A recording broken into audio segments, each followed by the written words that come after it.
Budget ఫ్రెండ్లీగా trip ఎలా plan చేయాలో తెలుసా మీకు? అయితే ఈ వీడియోలో మీకు చెప్తాను మీకు. ఫస్ట్ స్టెప్ వచ్చేసరికి బడ్జెట్ సెట్టింగ్ అండి. మీరు ఈ ట్రిప్‌లో ఎంత ఖర్చు పెడదాం అనుకుంటున్నారు? అది మీకు గాని తెలిస్తే ఈ బడ్జెట్ సెట్టింగ్ అనేది అయిపోతది. దాని ద్వారా మీరు ఎటువంటి అనవసరమైన ఎక్స్‌పెన్సెస్ అనేది లేకుండా ఈ పర్టిక్యులర్ సెట్టింగ్ లోనే ముగించుకోవచ్చు. సెకండ్ థింగ్ ఏంటంటే చూస్ ద రైట్ డెస్టినేషన్. ఎందుకంటే మీ డెస్టినేషన్ చూజ్ చేసుకునే దాన్ని బట్టే మీ బడ్జెట్ మీకు దానికి సరిపోతుందో లేదో తెలుస్తుంది.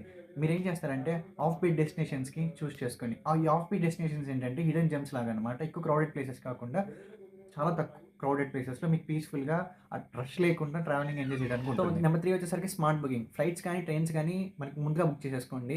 సో అవేంటంటే ముందుగా బుక్ చేయడం వల్ల మనకి చీప్ ప్రైసెస్‌లో దొరుకుతాయి. అలానే కొన్ని యాప్స్ యూజ్ చేయడం వల్ల మనకి డిస్కౌంట్స్ వస్తాయి. దాన్ని బట్టి బుక్ చేసుకోండి. ఫోర్త్ వన్ వచ్చేసరికి లోకల్ స్టేస్ అండ్ అఫోర్డబుల్స్ అండి. మీరు అకామిడేషన్ చాలా జాగ్రత్తగా చూజ్ చేసుకోవాలి.